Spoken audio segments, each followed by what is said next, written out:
Thank you, Mrs. Bhutto. I think this audience would be very heartened to hear what you've said. I think there's no doubt about your commitment to the peace process. The fact that you're saying that Kashmir should not be an obstacle for doing other things, I think it's a major announcement that economic integration is very important, cultural exchanges are very important. I think that your commitment to the whole process is very clear. I was particularly heartened to hear about the 60th anniversary, that the leaders should meet and declare a permanent peace and prosperity between our two countries. I think it's a suggestion which I'm sure will be listened to all over. May I now, Mrs. Bhutto would be open for questions. Before I open it up to the floor, I will take the prerogative of the chairperson of the session of asking the first question. Mrs. Bhutto and I were having a lunch here in this hall, in fact, in a round table this afternoon. And of course I popped the obvious question to her that she's returning to, the rumor is that she's returning to Pakistan and that she's made a deal with Musharraf to come back because the general will not allow, I think, Mrs. Bhutto to come back so easily. And she looked under the table and she said, you know, where's the deal? I don't see any deal. I've been looking for this deal since everybody's talking about it. So I'm still going to ask the question in a different way. You gave an interview, in fact, to India Today in 2001, where the question was, would you choose Nawaz Sharif or Musharraf? And you said, Musharraf, anytime. In fact, you also said that Nawaz behaved like an animal. So obviously there's been a change of heart. So I'd like to know what was the journey from there to now. Well, obviously India Today does a lot of research, and obviously I misspoke when I gave that interview in 2001. I'm not finished. But let me say that there were many who thought when General Musharraf first came that a situation had been created in the country and that he would move the country towards enlightenment, and he himself said he'd bring to democracy, but that has not happened in Pakistan. And this is the reason why Mr. Nawaz Sharif and I have come together to fight for democracy. Yes, there have been informal contacts and formal contacts between General Musharraf and the Pakistan People's Party, as indeed we hear with other political parties, but there has been no agreement. And the issues that we have on the table, which is the issues of the military going back to the barracks, president without uniform, fair elections, the return of the prime ministers, an end to the political persecution, these issues remain on the table and have not been resolved.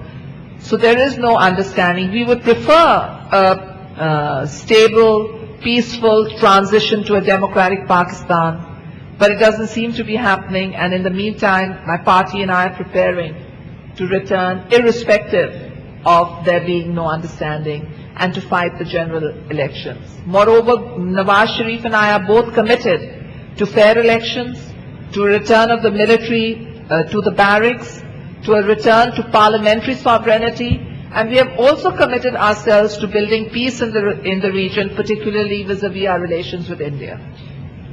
Well, we're glad to hear that. I'm sure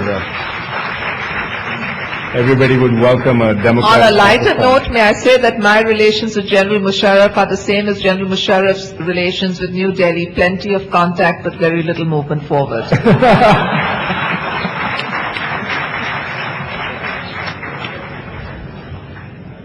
If I may just follow this up, perhaps you can elaborate for us of how you see your return playing out. I mean, you have, the president has passed, there's a law there in Pakistan, as you know, that you cannot serve more than 2 terms.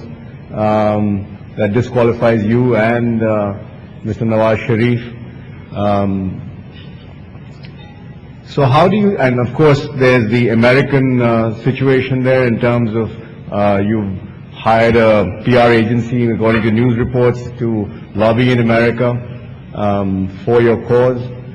So how does this thing play out in terms of you returning back, fighting elections? Do you think this will actually happen the way you think it will happen? Well, my party has indeed got a lobbyist firm for a short period to help us put across our message in Washington that democracy is important to eliminating terrorism, and in our view, the Taliban and the whole tribal situation is not going to go off the radar screen until there is democracy in Pakistan. But the way I see things playing out is that my commitment is to a democratic Pakistan, and irrespective of whether I can run for Prime Minister or I can't run for Prime Minister, I want to be back to help my party win the largest number of votes so that with our democratic partners, we are in a position to form the next government. Now, my party wants me to be the Prime Minister, and I'm mindful that in Turkey, when there was a ban on the leader of the Turkish party, the ban was lifted after the party won a majority. So bans can be lifted, and if my party wants me to be the Prime Minister, I can be the Prime Minister. But I'm not taking the risks to be Prime Minister of Pakistan. I'm taking the risk so that my children and all the children of Pakistan can live in a democratic country just as the children of India do.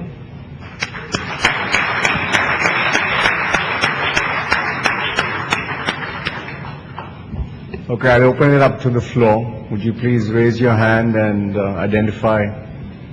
Can you just turn up the lights a little bit? I'm not seeing everybody. There's a gentleman in the center there, as I'm seeing.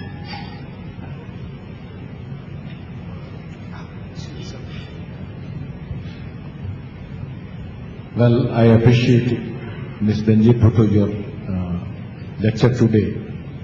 You see, there are many things which are disturbing India. If you recall, once your statement had come in 1971, when then Vice President of America visited Benazir Bhutto and threatened him with the consequences if he does not agree to certain things, and you were standing near the door at that time, and your comments came, and your father said, well, for a Vice President of America, United States of America, to say such things to the President of a nation does not really mean in the nice order. You see, now I'm asking you the basic questions. How does America influence the politics which is evolving in Pakistan? And second, even when the democracy has been tried in this Pakistan 3 times or 4 times, it has always been under the shadow of military regime or the welfare organizations which were supported by the military. Like all fertilizer industries and every industries are with the welfare organizations which are controlled by military in such. Even in your regime, you felt that threat and that shadow of overpowering by the military in your democracy. Do you feel this, that Kashmir is only an issue put by military? I think let's stick to one question at a time. You're mixing up lots of questions. Let's deal with America. I'm asking with the third question, the basic question. One the question. Kashmir issue, basically, you see, is a shadow by the military regime to see this, that the democracy does not come in Pakistan. Thank you. Well, I'm aware that there are analysts who believe that military regimes create the pretext for their own intervention. And so, keeping the Taliban threat alive or keeping the Al-Qaeda threat alive does help sustain a military regime in Pakistan. Whenever there's pressure, someone by coincidence or by planning is caught and handed over. But ultimately we feel that it's very dangerous to allow such forces to remain alive that can burn down the whole nation. So we oppose military rule. As far as the reference to America is concerned, America has its own foreign policy. And in the 70s, we had our differences with Washington. Our government had differences with Washington on the nuclear reprocessing plant that Pakistan was purchasing from France. But we also get a lot of aid from the United States. Right now, Pakistan is the 5th largest recipient of US military and economic assistance. So if Pakistan is an important ally of the US is also an important supporter of Pakistan with regard to its economic and its defense needs. Now you're talking, the third question I think you asked me about was control of the military. You know, I was Prime Minister of Pakistan, and the control of the military, at the time the Constitution gave the control of the military to the President of Pakistan. So I was not technically in charge of the military and I could not reform them. Now I look back at other successive regimes and I see that under Mr. Nawaz Sharif, India and Pakistan nearly went to war over Kargil. And I see that under General Musharraf, a militant attack on the Indian Parliament nearly brought our two countries to war. And I see that in the tribal areas of Pakistan, I was able to root out the militants and the narco barons and restore peace and security. I see that in Karachi, I was able to withdraw the army and restore peace and order. So I think that given the comparison, I feel that I was better able to deal with our military security apparatus than my successors have been able to deal with it. General Musharraf himself says that he is committed to a policy of eliminating terrorism, but at the same time he admits that the Taliban have regrouped in the tribal areas of Pakistan. So I think that the problem that we face in Pakistan is more deeply entrenched than it appears when a sitting army chief feels that despite his policy, the Taliban have regrouped in the tribal areas. But during my tenure, in extending the writ of the government, well, my government extended its writ. In Karachi, we rooted out the militants, and in the tribal areas of Pakistan, we rooted out the militants, we took them on, and we made sure there was no Kargil-like event. So while we may not have been able to stop the military from destabilizing democracy, we were certainly able to take them on in terms of managing our internal and our external relations. In our presence, many events could not take place by the militants. I'm not just talking about India and the attack on the Indian Parliament or Bombay, but if we look at the 2 attacks on the World Trade Centers, both those attacks took place when I was not Prime Minister of Pakistan. And when we look at the attacks on the coal ship or other attacks, none of those took place when I was Prime Minister of Pakistan.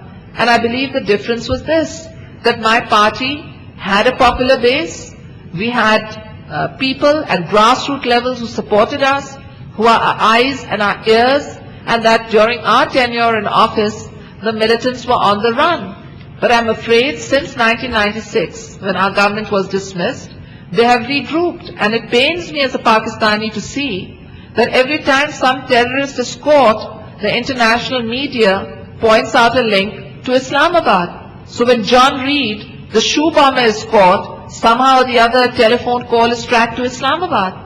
And when Shafkat Tanveer, the tube bomber, is caught, somehow or the other, a visit to Pakistan has taken place shortly beforehand. When Khalid Sheikh, the CEO of Al-Qaeda, is caught, he's caught in Rawalpindi. So it pains me as a Pakistani to see this. I don't like to see my country's name associated with terrorism. And I don't think that our present regime has been able to disassociate my country's name from terrorism. And I believe that a popular democratic government can disassociate Pakistan's name from terrorism and militancy, and I want to try and do that.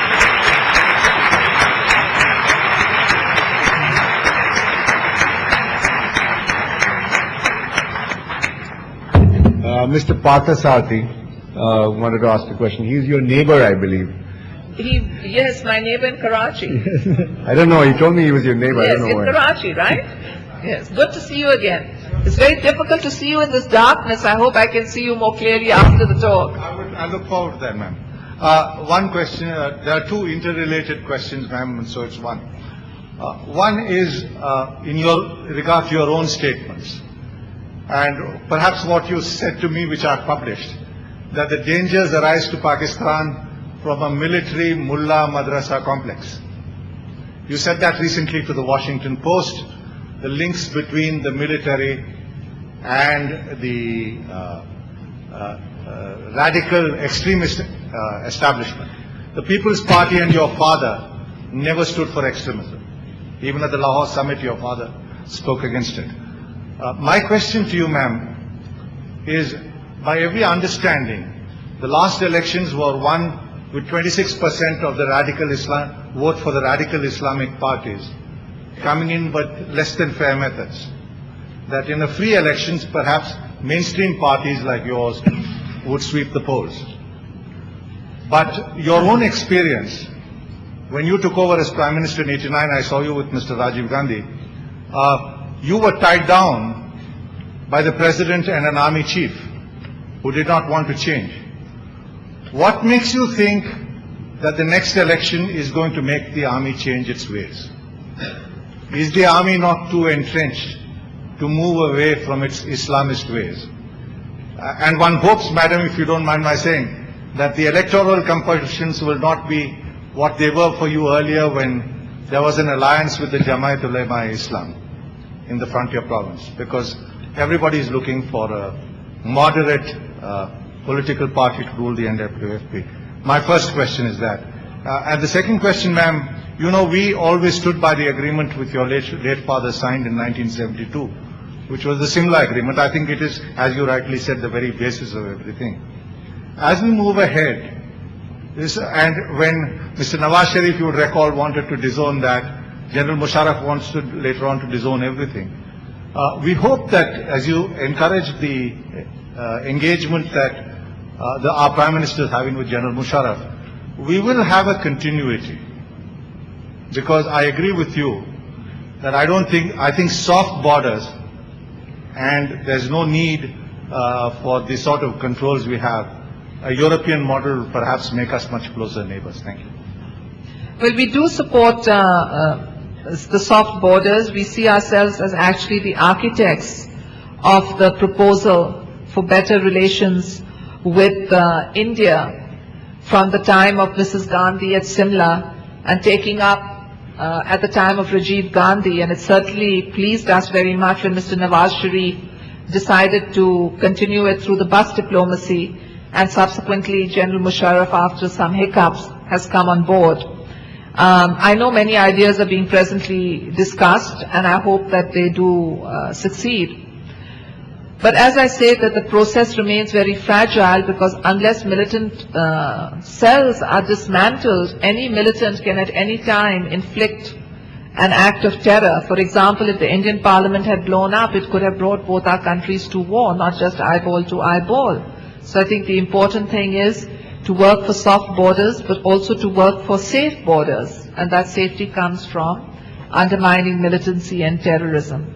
Now, the internal dynamics of Pakistan, yes, in 1988, when I first became Prime Minister of Pakistan, the political alignments were such that the military tried to hold on to power through President Ghulam Ishaq Khan, and they also initially backed Mr. Nawaz Sharif. But now we have a two-party system in Pakistan, with Mr. Nawaz Sharif having fallen out with the military.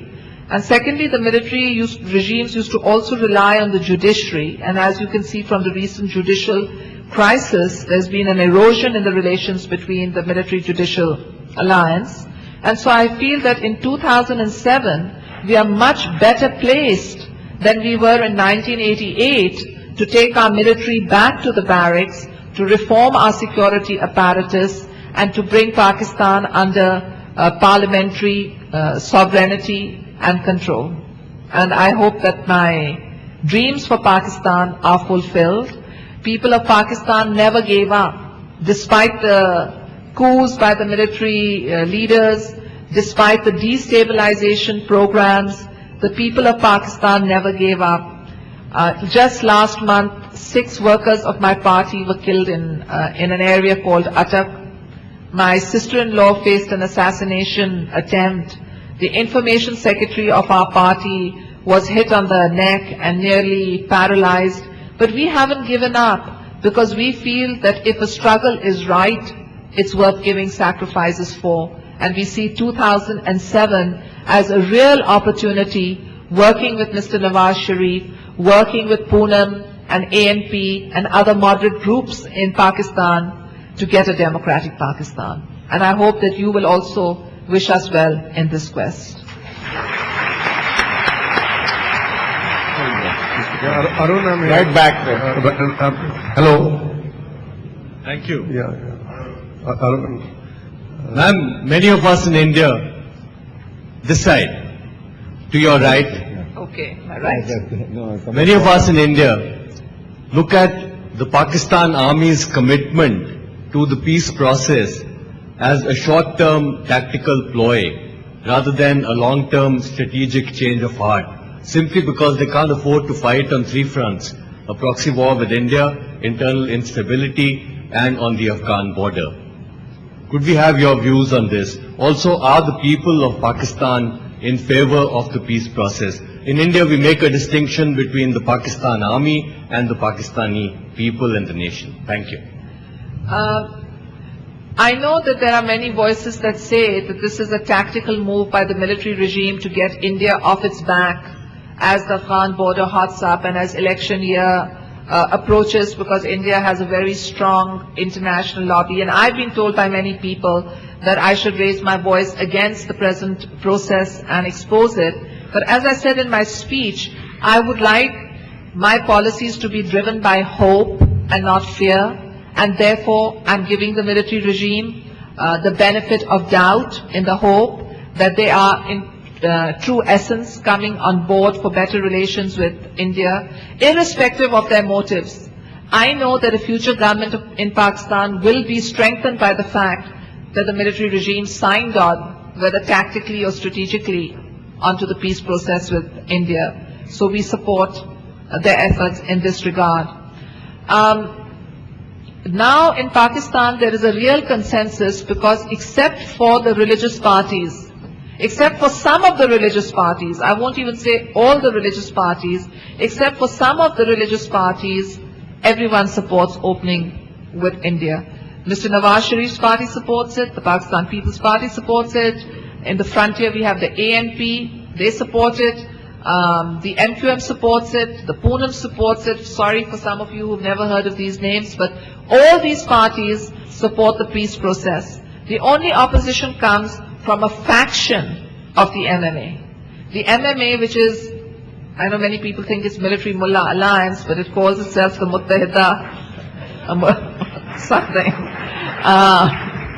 The MMA has 2 factions in it, one which is the JUI and one which is the Jamaat-e-Islami.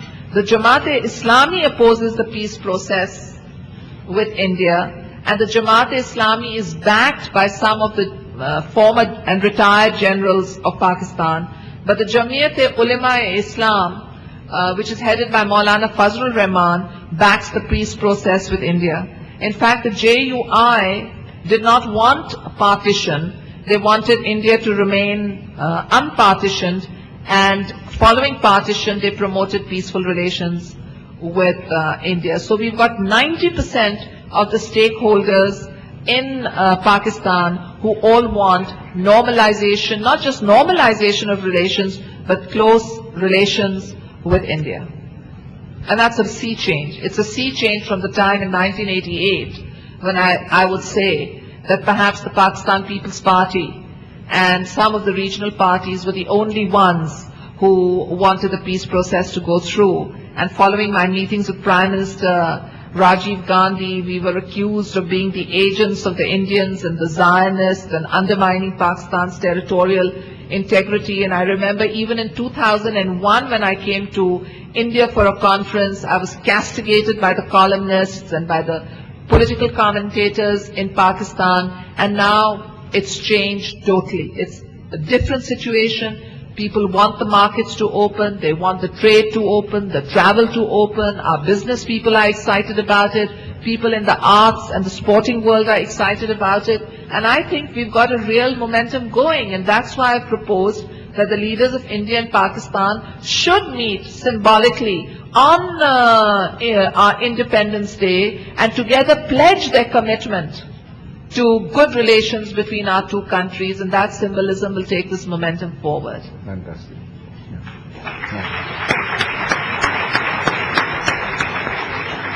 Young lady there.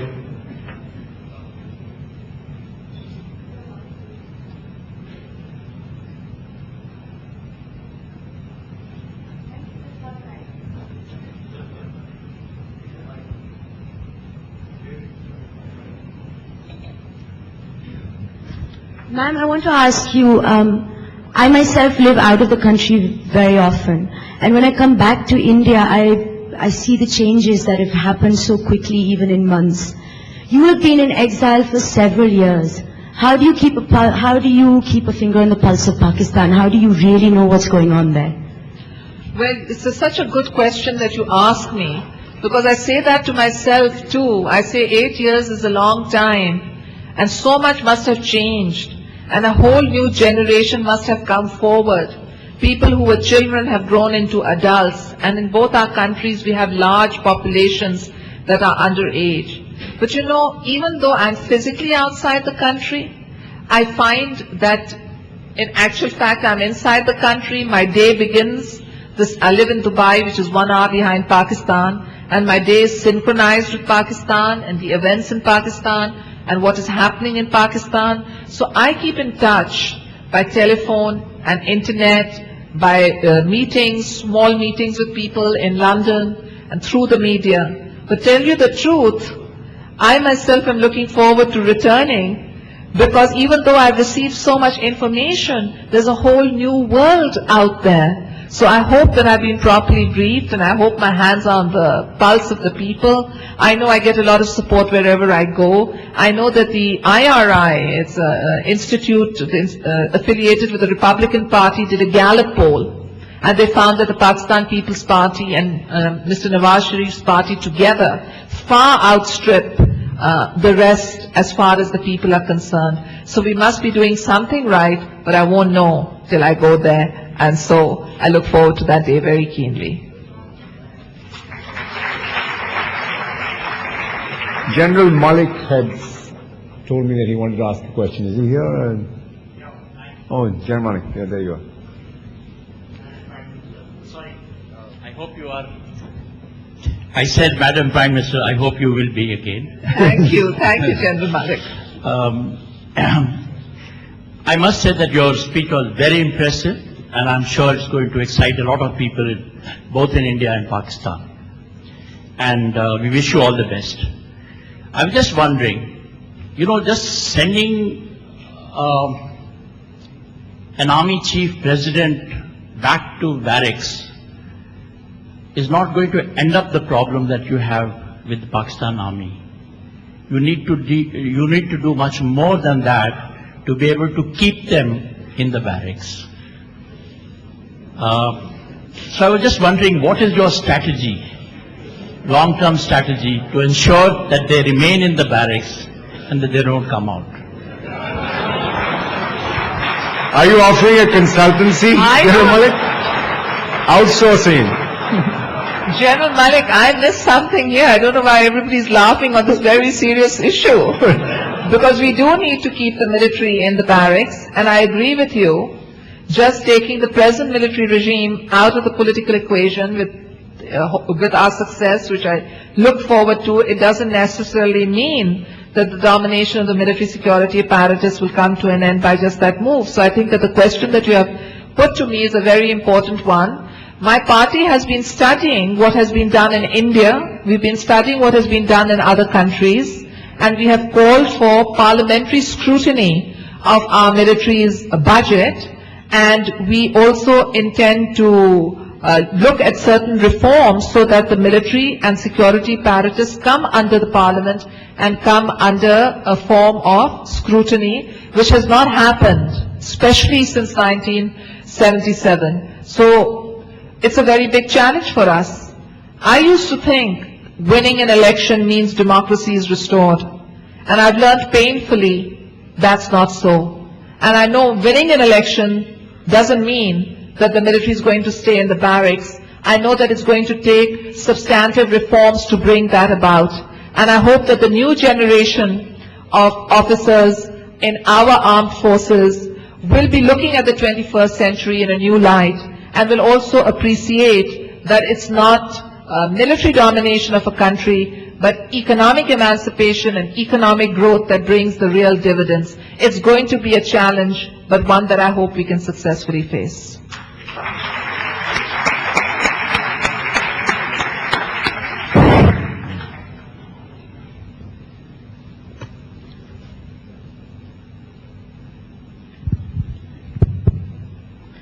My name is Nitin Shukla, and compliments to you, madam, for a wonderful speech. My question is that do you believe that two nations theory has failed? And if so, what lessons we can learn? Thank you. There are some people who feel that after the creation of Bangladesh, the two-nation theory failed.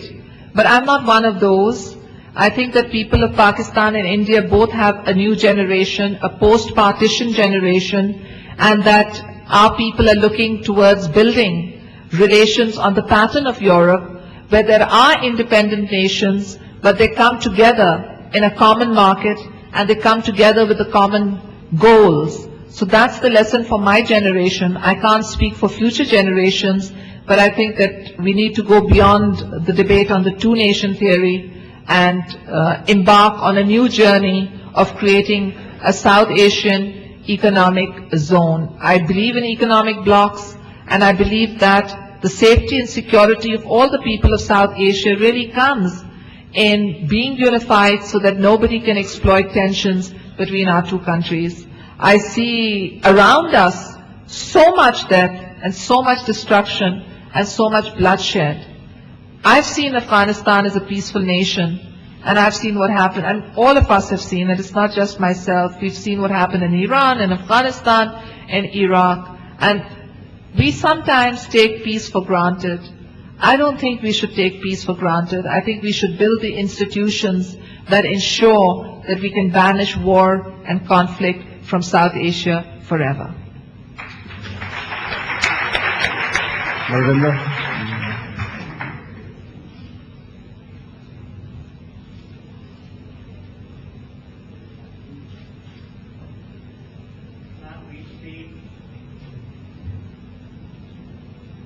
We've seen a significant progress between West Germany and East Germany coming together many, many years ago.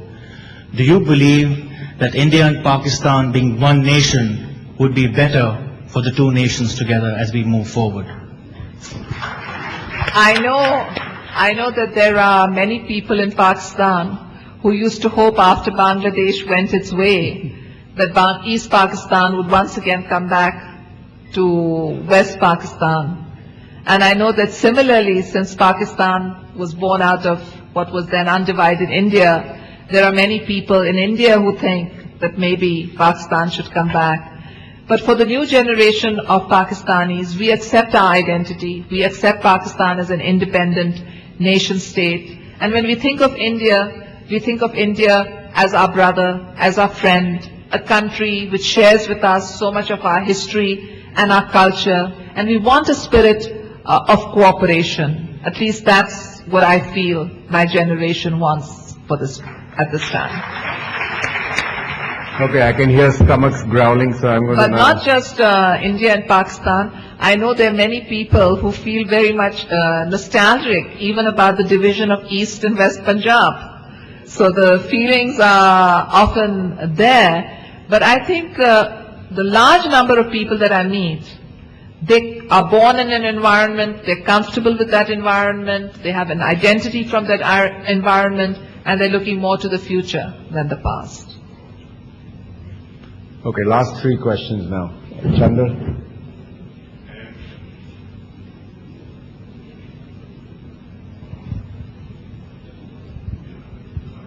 I have a very simple question. Maybe this should have been the last one. we wish you well for the coming election. But what the question is, would you promise us that if you are the Prime Minister, you'll be back here for the India Today Conclave 2008? You asked Good, I should me- have asked you that. How can I refuse an offer made in such a spirit and on such an occasion? I hope that I can come back to the India Today Conclave as the Prime Minister of Pakistan. Thank you for your good wishes. Okay, you better come up with a better question than that now. Last one. I thought that was a great question, the last one.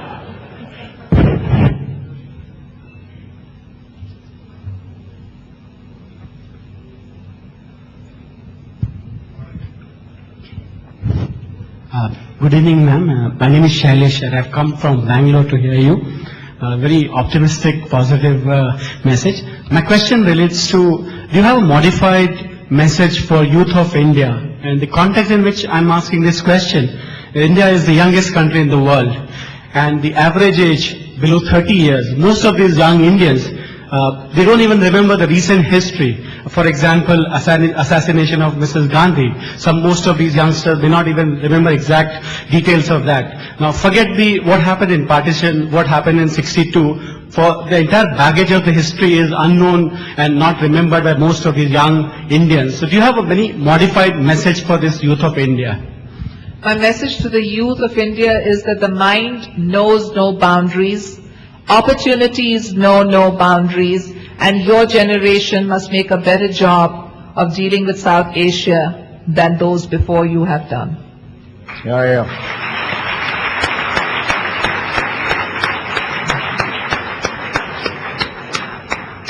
Okay, last question right at the I back. like that. Every time you say the last I said the question. last three, madam. Yeah. So this is the third one. Madam, you have energized with your words everybody here. And a lot of gathering here has roots from Lahore, and we in India, our President of India has shown a vision called 2020. So we, whether it's industry, economics, trade, environment, whatever, we are all focusing towards 2020. Could I say that we add a new vision to 2020? I tell my friend, let's hop into a car and drive to Lahore for a vacation. Do you think, can this ever become a reality? I'd very much like that to be a reality. I remember, but before I come to that reality, I just want to say that your Prime Minister comes from was born in what is now Pakistan, and General Musharraf was born in New Delhi. And sometimes people in Pakistan joke and say, can we exchange?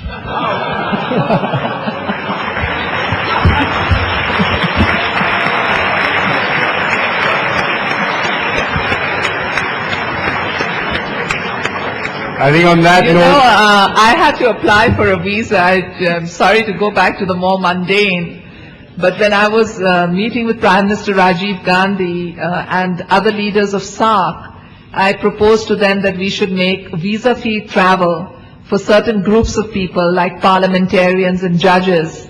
And I said we should go on expanding this to organized groups like the Federal Chamber of Commerce or business associations or press associations or Supreme Court bar associations and so on.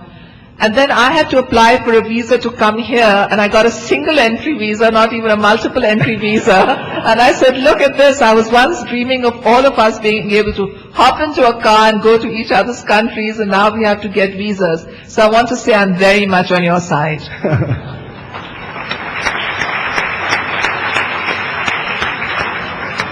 on that note, madam, as far as the Manmohan Singh and Musharraf exchanges, I would say no deal.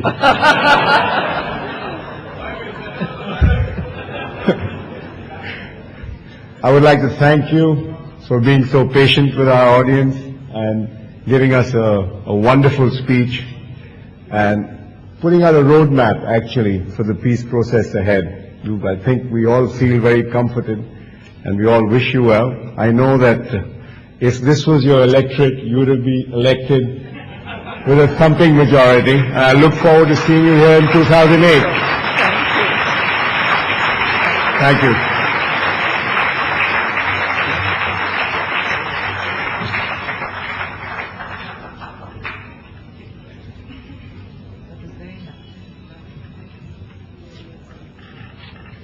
Mr. Puri, may I request you to kindly present a memento to Ms. Bhutto as a token of our appreciation.